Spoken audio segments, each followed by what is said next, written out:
It would appear the Trumpy Trumps are trying to do the whole birtherism thing again, but this particular occasion, I think we should just... They want to talk about it, so let's roll an education into Kamala Harris's genetic background, because there appears to be a huge problem with it over at the Republican Party. All right, let's start with Daddy Harris, shall we? Kamala Harris' father was an economist from Jamaica. His name was Donald Harris. He was a professor at Stanford University, teaching economics. Kamala Harris, his daughter, is now the Vice President of the United States. Some questions of my own that I consider rather intriguing, in the hope that by so doing I could bring out some more general issues that lie behind the arguments and positions that they've taken. First of all, let me begin by saying that one striking thing to me about the so-called debt crisis is the striking amount of public attention it has received. Judging, for instance, from the amount of newsprint and other coverage by the media that has been devoted to it, I would say it ranks second only to the coverage given to Glasnost, Perestroika, and Gorbachev. And I suspect Donald J. Harris is somebody who would easily be able to explain what's going on at Ankara Airport right now with the This, I think, is an important business problem in itself to explain. It's namely, free. why all this Right, attention. we've done Father Harris. Let's Professor, do the story Sachs of gave one Mother answer Harris to that in question. Kamala's I have own a rather words. different. Saw my mother and how she worked hard, and she was full of pride and would never want anyone to ever pity her. She never complained about anything. But I also knew how she suffered. I knew how she stayed up late at night trying to figure things out. She was a brown woman with an accent. I remember going into, a store and us being followed. I remember how people would look at my mother and make certain assumptions about her intelligence or her capacity or her right to belong. As the eldest child, you see this. My mother was very well aware that she was raising two black girls to be two black women. Okay, now let's introduce Kamala's sister, Maya, who also has a firm interest in politics. Hello, good evening. And thank you, Ananya, for that wonderful introduction. And thank you all for inviting me to be here today. I have to say, it's always exciting for me to be in a room full of budding attorneys, but even more so in a room full of budding South Asian lawyers. I have to say, I do not think I have seen so many of you in one place ever before in my entire life, because it certainly did not look like this when I went to law school. So I am really excited to be here. Thank you. And of course, it's always a treat for me to come back to Stanford Law School, where I made some of my best friends in life. I met my incredible husband, and I began my own journey toward realizing my dreams of becoming a lawyer. And I came to law school not just wanting to be a lawyer. I came here wanting to be a civil rights lawyer. My mother was a graduate student and an activist at UC Berkeley in the 1960s, and she raised my sister Kamala and me on stories about Medgar and Marshall and Martin and Malcolm. Her civil rights activism, the marches, the debates, the sit-ins, the student meetings that form our modern day memories of the civil rights movement, those were the frequent topic of dinner conversation in our house. And for me, the civil rights movement wasn't just a lesson at dinner time. It was something that I was living every day. Because even then, I knew that I was a direct beneficiary of Brown v. Board of Education, of busing, of voting rights, and of affirmative action. When Berkeley became the first public school system to voluntarily desegregate its public schools through two-way busing, Kamala and I were among the first little black and brown kids to get on those buses and go to elementary school. And she did that instilling in us pride in our culture and cultures, always knowing that we would face all kinds of obstacles, but she never let us believe that anything could get in the way of our dreams or pursuits. My sister Maya is 2.5 years younger than me. So at the age of 2.5, I was told, look after your sister. And it is something that is very much a part of just who I am, which is that look after those who need your support or need your help. And that has been what has motivated me to do the work I've done, to look after and protect. And since Trump and Co are so fascinated on Kamala's family, let's go to Jamaica and meet the cousins. You know, Jamaicans are hardworking people, especially when we go abroad and we have to rep Jamaica. We work harder abroad than we do when we're here. And I know that's the kind of tradition that her parents put into her. And I know she's going to work very hard if she reaches the White House. And we hope she reaches. A lot of my friends have been calling me, a lot of university lecturers, a lot of people from all walks of life who I know have been calling me.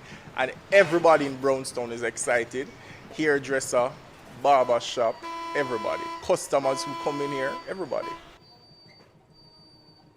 We are happy for her success, and we know she'll bring good changes to the world as a leading. And the former losing president has probably shown just how, Dominic, is probably the best description, took a moment out of a clip of Kamala and Mindy where they were talking about how to cook a really, really good masala, and didn't really actually have the main ingredients, literally. Because if you watch the full video, you find there's no story. There really isn't anything. But of course, most people who regurgitate the garbage that come out of Trump's Truth Social shite, they're not really interested in the story, not really interested in the truth, nor are they at Fox. They've got their clip, they're going to run with it. Clowns. And by the way, clearly Trump's never had a curry. Never. Guarantee you. Doesn't know what one looks like, what one smells like, and he's missing out. What a tool. So South Indians, it's vegetarian. It's all vegetarian. So when we were growing up and we'd go to India, and my grandfather was a little mischievous. So my grandmother, of course, was like strictly no, nothing. If it had a mother, it was not getting eaten. Mm-hmm. And if my grandmother would go out of town, my grandfather would then, he'd get very mischievous and he'd say, okay, let's have French toast. Because, of course, that has eggs. So when I would go and visit my family, obviously no meat. Even the dog would eat rice and yogurt. Yeah, the dog would eat rice and yogurt. And the dog would like the rice and yogurt. Very good Hindu vegetarians. Mm-hmm. But then I'd get older, cool cousins who would take me out on their motorcycles, and we would all split like a lamb burger. Right. It was fast food. But like no beef or anything, obviously. But we would have lamb burger, and then we couldn't tell any of our grandparents about it. That's a fine shop. Right. Okay, Senator Harris, I say this with respect. You're kind of a show-off. It's like, meanwhile, it's taken me 20 minutes to do this much of ginger. Okay, what can't she do? You got my vote. So your mom worked, and my mom worked, but my mom also... Your mother was a doctor. Well, it's just interesting thing about Indian women of a certain generation is you had to do both, right? Like my mom would wake up at 5 a.m. before she went to the hospital to see patients, and she would cook food for the whole week. Mm-hmm. Oh yeah, Mommy did that too. And so some food that was cooked, dinner food was cooked at 6 a.m., and then she would leave, and then so all of our food was cooked, and we of course didn't understand. We're like, we want to go to McDonald's, but there is this a 4-course Indian meal for us, even if she wasn't there to eat it with us. And it was that kind of a thing that was completely normal when you're the children of professional immigrants. Listen, this is how it was, because we would often come home from school before our mother would come home from work. Mm-hmm. And then there was always fresh baked cookies. No. Or always. Oh my gosh. So all of that stuff, like everything was from scratch. And this is why maybe I've become hopefully not a snob about food. Someone who can cut up onions like that. Like we're on a cooking show. But I take it very seriously. Yeah. Listen, this is controversial. I put peas and cashews in mine. Yay or nay? I noticed that. That was, I mean, okay, it's fine. All right. Your silence was very damning. Yeah. I knew what you wanted to do. No, but you know what? I want to try it. Go for it. No, because I don't want to suffer the consequences of our future president not liking my Indian food. So why don't I just play it safe? Okay, put a couple in. Just put a couple in. Can I just tell you something? Yeah. I've never made dosas. Okay, but you're really good about critiquing them. Great. This is going to be great for me. All right, so let's get to the cooking part of it. I always use too much oil. I'm often surprised when I make things from scratch. Right. This is why I needed a U.S. Senator to witness me do it. You are doing such a good job. How old were your parents when they came over? My parents were, I think, almost maybe late 20s, like 28, Oh, 29, really? 30. Yeah. See, my mother came when she was 19 Wow. by herself. No way. Wow. My grandfather was very progressive, and she wanted to study science. My mother's father was the same way. And you know, this is the thing that's really interesting, because people have these stereotypes and actually misconceptions about who Indians are. I mean, at least I can speak about my own experience, and you have a similar experience, sounds like, where, you know, my grandfather was very progressive. Like, his daughter wanted to go and do that, and he was like, go ahead.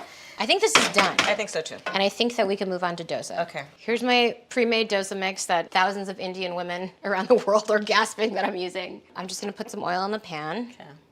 Now, would your family, would they do the thing where they took the paper towel and spread it around, or do they just leave it like this? Yeah. I just want to let you know that I'm really stressed about doing this since you're... Okay, can I just tell you, I'm in awe that this is happening at all in a real kitchen in front of me. Look at how gorgeous that is. You're doing such a great job. So I think the key to dosa is very simple, which is a lot of oil. So what I do is put a little bit of oil in the holes to make it like crispy. Oh, that's smart. My dad kind of always did this. What do you think of this dosa? I think it's done? That's really good. I think it's gonna be pretty good. There we go.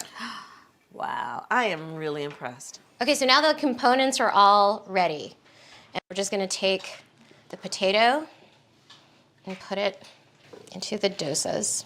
Yum. And now we'll roll them over. That was the better way to do it. Yes, wait. Look at how gorgeous that is. I'm gonna do the same thing on mine. So, masala dosa. Thank you for eating this. I would give this a hard B-.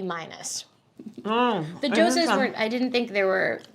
But the flavor is very nice. Thank you. I was nervous cooking in front of you. But you shouldn't be. You're such a good cook. Okay. Thank you. Very good. Maybe when you're in the White House, I can come and cook you a meal. Thank you so much for cooking in my home with me. I'm so glad to be with you. I'm so honored and excited to vote for you. Hey, machine, put up the order. He's sending Mark back in time. For the last 5 years, billionaires, not working families. Now he's trapped in the past, 300,000 jobs in a and only Dr. Brown can help him get back to the future. What the world needs now is a love sweet love. Let's remember who we are. We're the United States of America. To live a love.